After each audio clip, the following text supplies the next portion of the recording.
There is a big gap between the rhetoric of women's liberation and what has actually happened, according to Dr.Nadje Al-Ali. Her latest research addresses the challenges facing Iraqi women since the country was invaded. Women are the biggest losers in the current situation, what's been happening.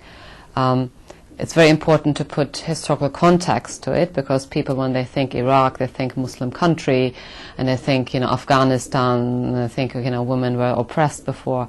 But if you look carefully at the history of Iraqi women, period like the 70s, they were amongst the most educated in the whole region. You would find them at university, you would find them walking freely on the street. Of course, this is in the context of a dictatorship, there's no doubt about that. But actually it was a secular regime that at some point was very much pushing women forward. Her latest book demonstrates contradictions surrounding liberation. She believes women are being used symbolically by both sides to push across their messages. In terms of the occupation, we are there to liberate women, right? In terms of the resistance, we have to keep our women, protect them from these foreign invaders with their loose ideas about women. And so the imposition of certain dress codes, the imposition of women should not go to work, women should stay at home. There's nothing historically that was not actually something prevalent in Iraq at all. It's a very new phenomenon.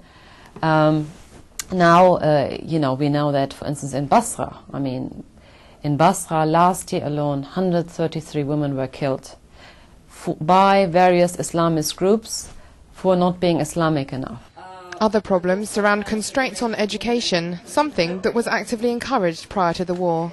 One cannot look at the women's situation in isolation. It's the whole picture, and the moment the general security situation has to improve, the economic situation has to improve. That's a big factor. When there's actually a need for labor, then also ideology will sort of lag along with it, as it happened before. But I think one big problem we have is that as long as we shout women's rights, we, President Bush, anyone in Britain, while there is an occupation going on, the greater the backlash against women's rights in Iraq. Because it is seen as this symbolic thing. This is what the West wants. Despite continuing oppression and hardship, Dr. Al-Ali feels that Iraqi women continue to embody the seed of hope for a more secure, peaceful and dignified time.